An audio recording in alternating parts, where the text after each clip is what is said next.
আসসালামু আলাইকুম। সুপ্রিয় একাদশ শ্রেণীর শিক্ষার্থীবৃন্দ, তোমাদের ন্যাশনাল কলেজ শ্রেণী কার্যক্রমে স্বাগত। শিক্ষার্থীরা, আজ আমি তোমাদের পৃথিবীর গঠনের গত দুদিন ক্লাস নিয়েছি। আজকে তৃতীয় ক্লাস পৃথিবীর গঠনে। আজকে তোমাদের আমি মালভূমি নিয়ে আলোচনা করব। গতদিন আমি তোমাদেরকে পর্বত নিয়ে আলোচনা করেছিলাম। পর্বত কাকে বলে, পর্বত যে 5 ভাগে বিভক্ত: ভঙ্গিল পর্বত, স্তূপ পর্বত, লাকুলিক পর্বত, ক্ষয়জাত পর্বত, সঞ্চয়জাত পর্বত। এই পর্বতগুলো নিয়ে আলোচনা করেছিলাম। আজকে আমি তোমাদের মালভূমি নিয়ে আলোচনা করব। একাদশ শ্রেণীর শিক্ষার্থীরা, সুপ্রিয় একাদশ শ্রেণীর শিক্ষার্থীরা, আমি তোমাদের আজকে পৃথিবীর গঠনের তৃতীয় ক্লাস মালভূমি নিয়ে আলোচনা করব। সমুদ্র পৃষ্ঠ হতে উঁচু বিস্তীর্ণ স্থলভূমিকে বলা হচ্ছে মালভূমি। সমুদ্র পৃষ্ঠ হতে উঁচু বিস্তীর্ণ সমভূমিকে বলা হচ্ছে মালভূমি। দেখো আরেকবার, সমুদ্র পৃষ্ঠ হতে উঁচু বিস্তীর্ণ সমভূমিকে বলা হচ্ছে মালভূমি। সমভূমিকে বলা হয় মালভূমি। মালভূমি কয়েকশো থেকে কয়েক হাজার মিটার পর্যন্ত উঁচু হতে পারে। দেখো, মালভূমির যে বৈশিষ্ট্যগুলো আছে, কিভাবে তুমি বুঝবা যে এটা মালভূমি। মালভূমির যে বৈশিষ্ট্যগুলো, যে তুমি কিভাবে বুঝবা যে এটা হচ্ছে মালভূমি। বৈশিষ্ট্য হচ্ছে মালভূমি বিস্তীর্ণ উঁচু ভূমি। হ্যাঁ, এটি কি? এটি হচ্ছে বিস্তীর্ণ উঁচু ভূমি, আর উপরিভাগ প্রায় সমতল। দ্বিতীয়টা হচ্ছে উপরিভাগ প্রায় সমতল। উপরিভাগ প্রায় সমতল। আরেকটা বৈশিষ্ট্য আছে হচ্ছে উপরিভাগ থেকে নিচের দিকে সমান্তরালভাবে নেমে গেছে। উপরিভাগ হতে নিচের দিকে নেমে গেছে, ঢালু হয়ে নিচের দিকে নেমে গেছে। ঢালু হয়ে নিচের দিকে নেমে গেছে। সুপ্রিয় একাদশ শ্রেণীর শিক্ষার্থীবৃন্দু, তোমরা ক্লাসে প্রেজেন্ট হয়েছ, শুনতে পাচ্ছ? অনেক ধন্যবাদ, তোমরা প্রেজেন্ট হয়েছ। যারা প্রেজেন্ট আছো তাদেরকে অনেক অনেক ধন্যবাদ। আচ্ছা, তোমরা কি ক্লাস লেখা স্পষ্ট বুঝতে পারছো? লেখা বোঝা যায়? লেখা বোঝা গেলে, না বোঝা গেলে জানো। তাহলে হচ্ছে মালভূমি হচ্ছে সমুদ্রপৃষ্ঠ হতে উঁচু বিস্তীর্ণ সমভূমিকে মালভূমি বলা হচ্ছে। মালভূমির বৈশিষ্ট্য হচ্ছে এটি বিস্তীর্ণ উঁচু ভূমি, উপরিভাগ প্রায় সমতল, আর উপরিভাগ হতে ঢালু হয়ে নিচের দিকে নেমে গেছে। এটা হচ্ছে তোমার বৈশিষ্ট্য। দেখো, মালভূমি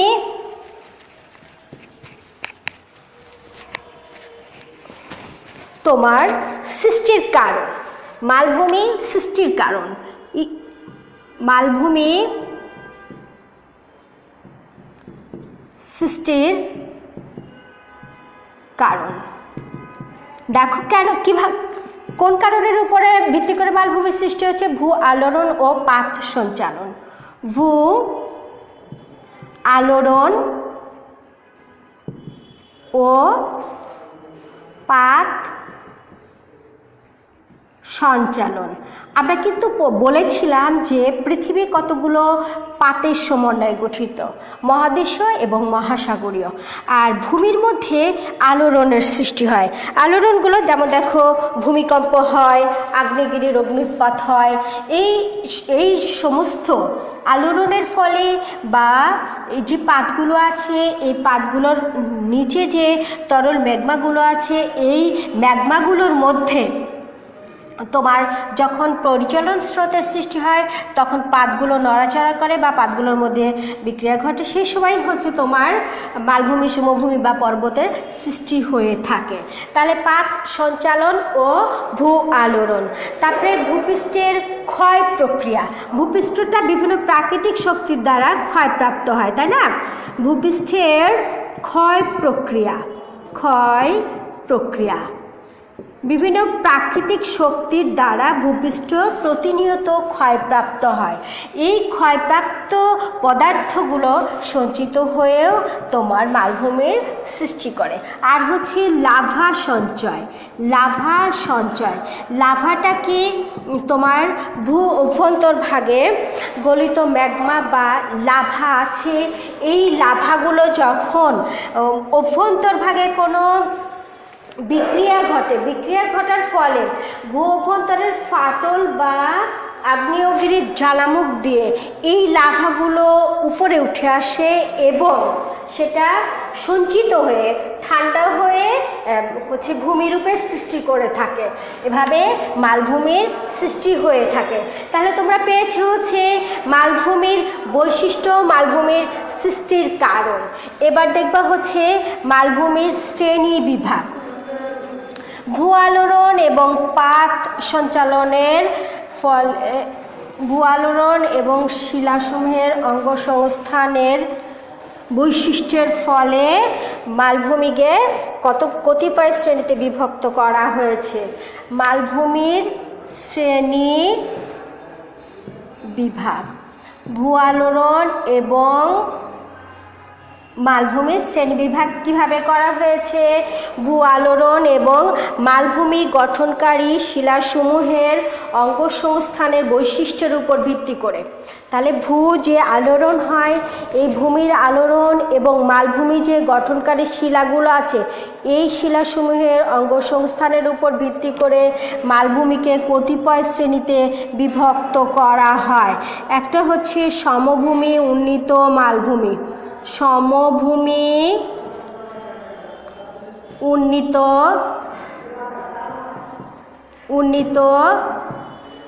মালভূমি।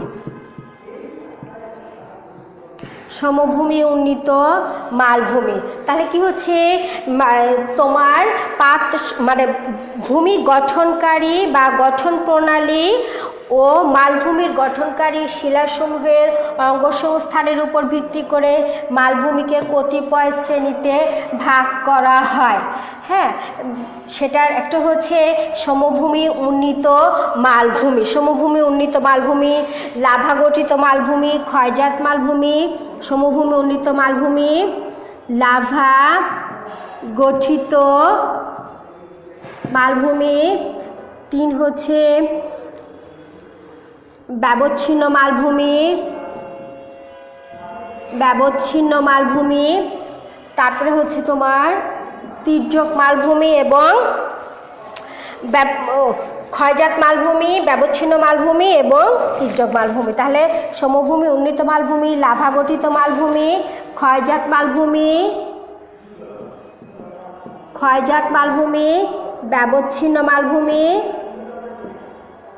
ব্যবচ্ছিন্ন মালভূমি এবং তির্যক মালভূমি। শিক্ষার্থীরা, মালভূমিকে ভূমি গঠনকারী এবং দেখা যাচ্ছে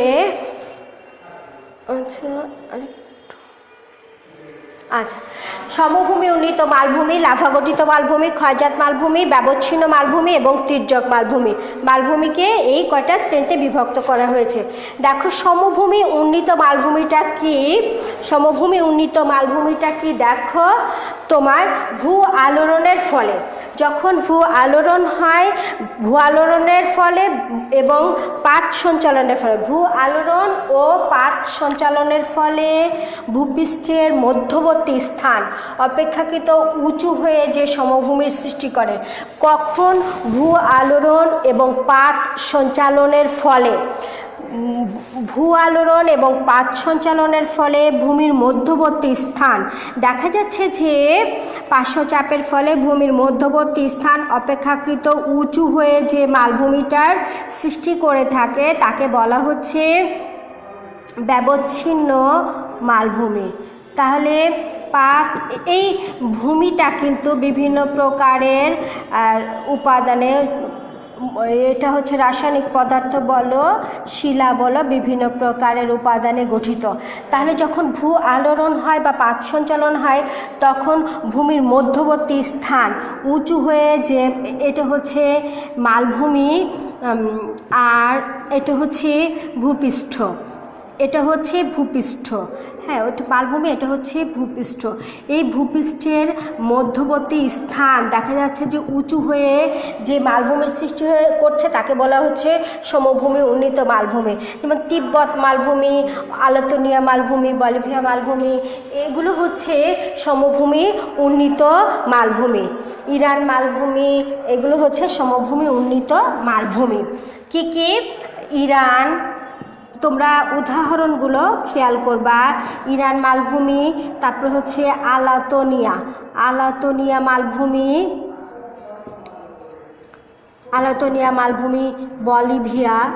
বলিভিয়া মালভূমি, এগুলো হচ্ছে তোমার সমভূমি উন্নীত মালভূমি। তাহলে মনে রাখবে কেন হয়? পাত সঞ্চালন ও ভূ আলোড়নের ফলে ভূমির মধ্যবর্তী স্থান উঁচু হয়ে যে মালভূমির সৃষ্টি করে তাকে বলা হচ্ছে সমভূমি উন্নীত মালভূমি। এটা হচ্ছে দেখো লাভা গঠিত মালভূমি। লাভাটা বা ম্যাগমাটা এটা কোথায় আছে? ভূপৃষ্ঠের, দেখা যাচ্ছে যে ভূপৃষ্ঠের কোনো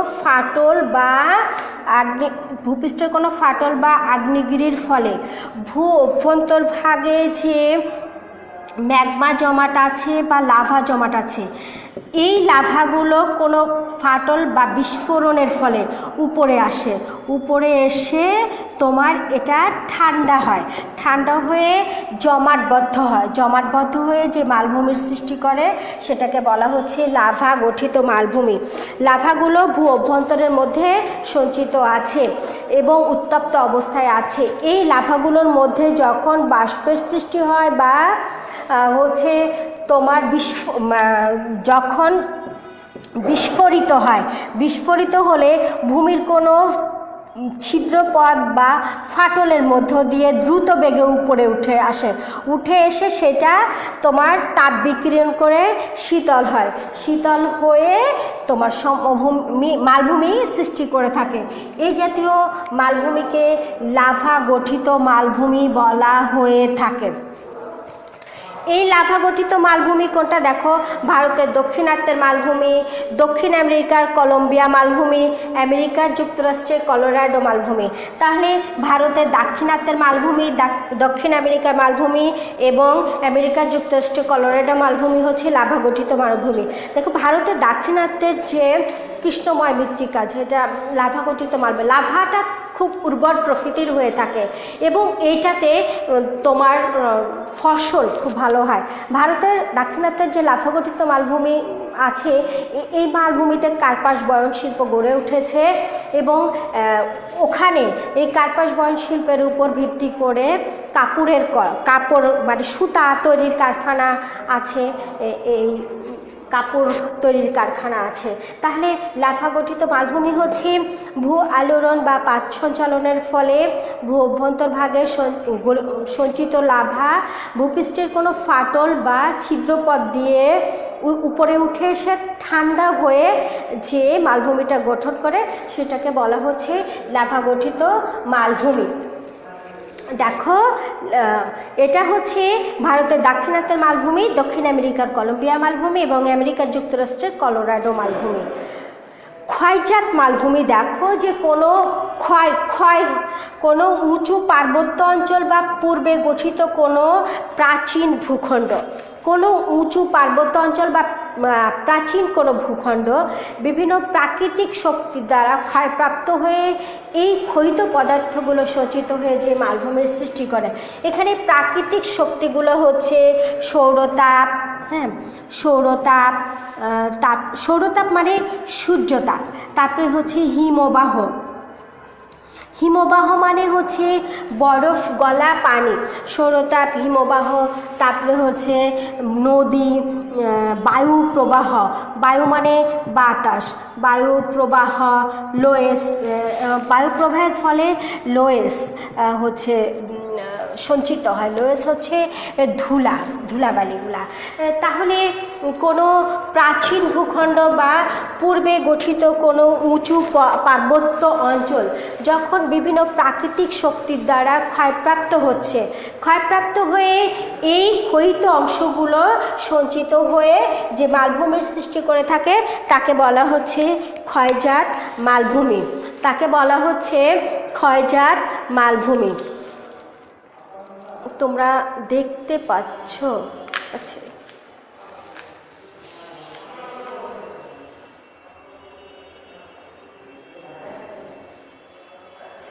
থ্যাংক ইউ। সুপ্রিয় শিক্ষার্থীবৃন্দ, তোমাদের ক্লাস চলছে নিয়মিত, পরীক্ষাও চলছে। তোমাদেরকে পরীক্ষার কোশ্চেন নিতে বলা হয়েছে। তোমরা কলেজে এসে কোশ্চেন এবং খাতা, যে পরীক্ষাটা দেওয়া হয়েছে সেই পরীক্ষাটার খাতা জমা দিয়ে নতুন পরীক্ষার খাতা নিয়ে যেও। আর পড়াশোনার সাথে থেকো, পড়াশোনা টিচাররা বলবে পড়তে বসো বা অভিভাবক বলবে পড়তে বসো, এটা কিন্তু ঠিক না। তোমাদের নিজেদের গড়ে তোলার উদ্দেশ্যে, নিজেদের জীবিকার উদ্দেশ্যে বা নিজেদেরকে ডেভেলপ করার উদ্দেশ্যে তোমাদের লেখাপড়ার সাথে থাকা উচিত। তাহলে হচ্ছে আমরা পেয়েছি হচ্ছে ক্ষয়জাত মালভূমি। ক্ষয়জাত মালভূমিটা হচ্ছে কোনো প্রাচীন ভূখণ্ড বা কোনো উঁচু পার্বত্য অঞ্চল প্রাকৃতিক শক্তির দ্বারা ক্ষয়প্রাপ্ত হয়ে ক্ষয়িত অংশগুলো সঞ্চিত হয়ে যে মালভূমিটা সৃষ্টি করে সেটা হচ্ছে, যেমন দেখো দক্ষিণ ভারতের মালভূমি, সৌদি আরবের মালভূমি, সাইবেরিয়ার মালভূমি এবং ইরানের মালভূমি, এগুলো হচ্ছে তোমার ক্ষয়জাত মালভূমি। তাহলে এটা সাইবেরিয়ার মালভূমি, তোমার আফ্রিকার মালভূমি, দক্ষিণ ভারতের মালভূমি, সৌদি আরবের মালভূমি। শিক্ষার্থীরা তোমরা উদাহরণগুলো খেয়াল রাখবে এই কারণেই তোমাদের যখন নৈবেদ্যিক কোশ্চিন আসে, নৈবেদ্যিক কোশ্চিনে কিন্তু তোমার দিতে পারে যে সাইবেরিয়ার মালভূমি এটা কোন জাতীয় মালভূমি, তখন কিন্তু তোমাকে মালভূমিগুলোর মধ্যে সাইবেরিয়ার মালভূমি যে ক্ষয়জাত মালভূমি এটাতে টিক চিহ্ন দিতে হবে। এই জন্যই এই চ্যাপ্টারের উদাহরণগুলো খুবই গুরুত্বপূর্ণ এবং এখান থেকে প্রশ্ন আসে। তাহলে তোমরা খেয়াল রাখবে যে ক্ষয়জাত মালভূমিটা বা ব্যবচ্ছিন্ন মালভূমির এই লাভা গঠিত মালভূমি কোনটা, এগুলো তোমরা খেয়াল রাখবে। দেখো ব্যবচ্ছিন্ন, এটা তোমার পার্থক্য হয়ে যায়। ব্যবচ্ছিন্ন ধরো ভূমিটা যে কোনোভাবে বিচ্ছিন্ন হয়ে যায় ছোট ছোট নদী উপত্যকা দ্বারা। হ্যাঁ, ভূমিটা বিচ্ছিন্ন হয়ে যায়, ব্যবচ্ছেদ হয়ে যায়। কিভাবে ব্যবচ্ছেদটা হয়? ধরো এভাবে, কিন্তু এটা হচ্ছে ব্যবচ্ছিন্ন মালভূমি। এই ব্যবচ্ছিন্নটা কিভাবে হচ্ছে? আমরা জানি যে ভূখণ্ড আছে, এই ভূখণ্ড কিন্তু একরকমের শিলায় গঠিত নয়, ভূখণ্ডটা নরম এবং কঠিন শিলায় গঠিত। যখন কোনো প্রাকৃতিক দুর্যোগ ঘটলে এই কোমল শিলাটা কঠিন শিলা অপেক্ষা দ্রুত ক্ষয় হয় এবং আগে ক্ষয় হয়, ফলে কি হয়, কঠিন শিলাটা ওখানে থেকে যায়। ধরো এখানে কোমল শিলাটা ক্ষয়প্রাপ্ত হয়েছে, কঠিন শিলাটা থেকে গেছে।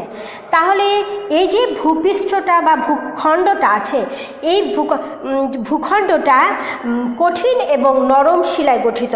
যখন কোনো প্রাকৃতিক দুর্যোগ ঘটে, ধরো বন্যা, বর্ষা বা ভূমিকম্প হয়, তখন কি হয়, নরম শিলাটা দ্রুত হচ্ছে ক্ষয়প্রাপ্ত হয়, কিন্তু কঠিন শিলাটা দেখা যাচ্ছে যে কঠিন শিলাটা ওখানে থেকেই যায়। ফলে ওই নরম শিলার মধ্যে পানি জমে, হ্যাঁ, নদী উপত্যকা দ্বারা ব্যবচ্ছিন্ন হয়ে যায় বা পৃথক হয়ে যায়। এই জাতীয় মালভূমিকে ব্যবচ্ছিন্ন মালভূমি বলা হয়ে থাকে।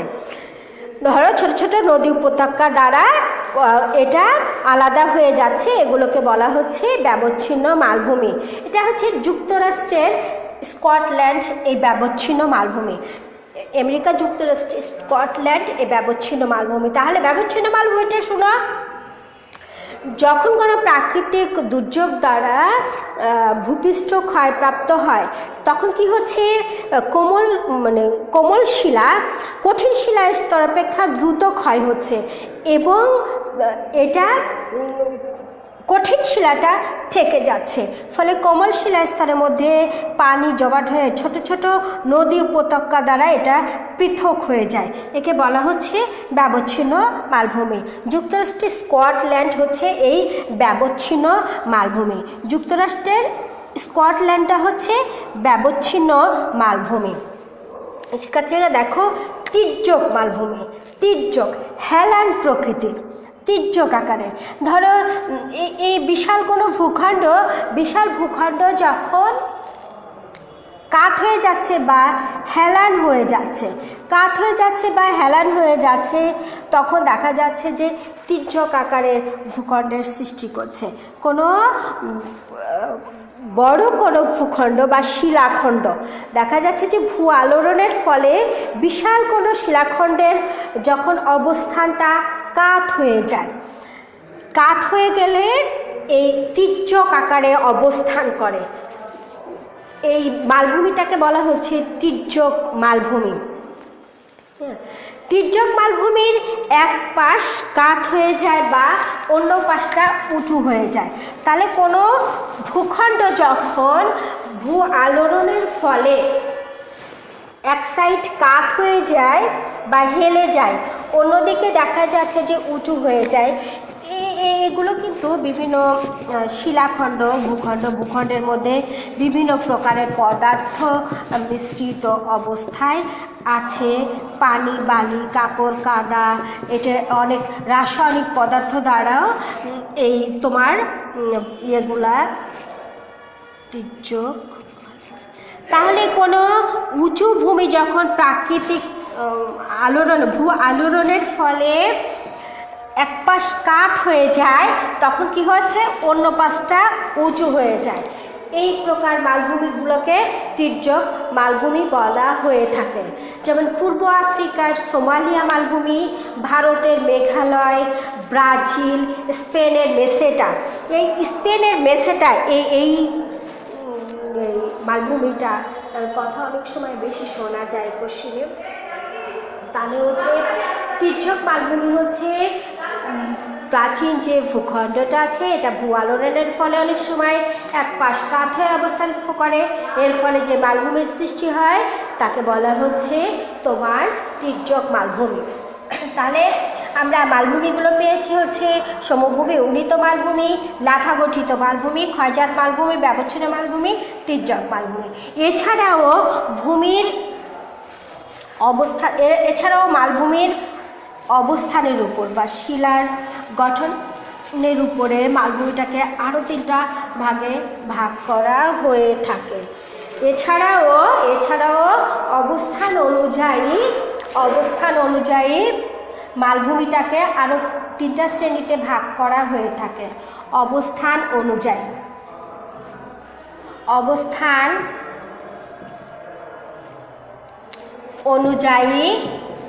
মালভূমিকে আরও 3টা শ্রেণীতে বিভক্ত করা হয়ে থাকে। অবস্থান অনুযায়ী মালভূমিকে আরও 3টি শ্রেণীতে বিভক্ত করা হয়। কি কি? একটা হচ্ছে পাদদেশীয় মালভূমি, মহাদেশীয় মালভূমি, মহাদেশীয় মালভূমি এবং পর্বত মধ্যবিত্ত মালভূমি। মহাদেশীয় এবং পর্বত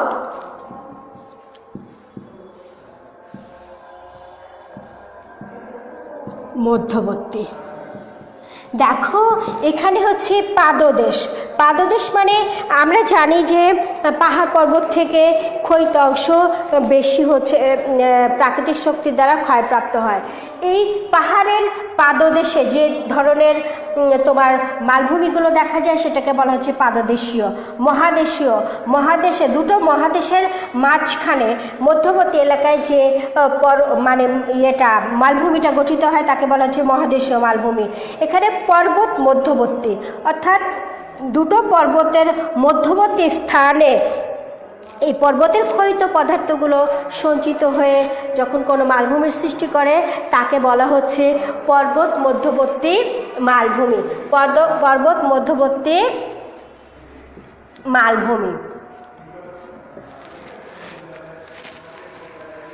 শিক্ষার্থীরা, গতদিন আমি তোমাদেরকে পর্বত পড়িয়েছিলাম, পর্বতের ভঙ্গিল পর্বত, স্তূপ পর্বত পড়িয়েছিলাম, আর ল্যাকুলিত পর্বত আর খয়জাত পর্বতটা সময়ের অভাবে পড়াতে পারিনি, তোমরা ওটা দেখে নিবা ক্লাসে।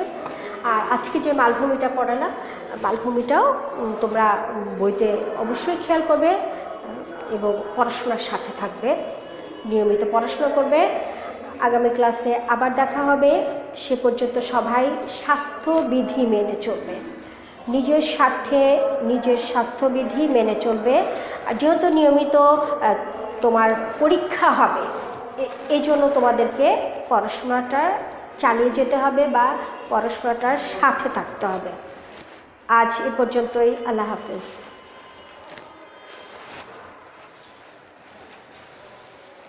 শিক্ষার্থীরা, তোমরা তোমাদের রোল টেক্সট করো, তোমাদের রোলগুলো টেক্সট করো, এখান থেকে প্রেজেন্ট হবে। তোমরা তো জানো যে 75% প্রেজেন্ট না থাকলে তাদেরকে পরীক্ষায় অংশগ্রহণ করতে দেওয়া হয় না। আল্লাহ হাফেজ।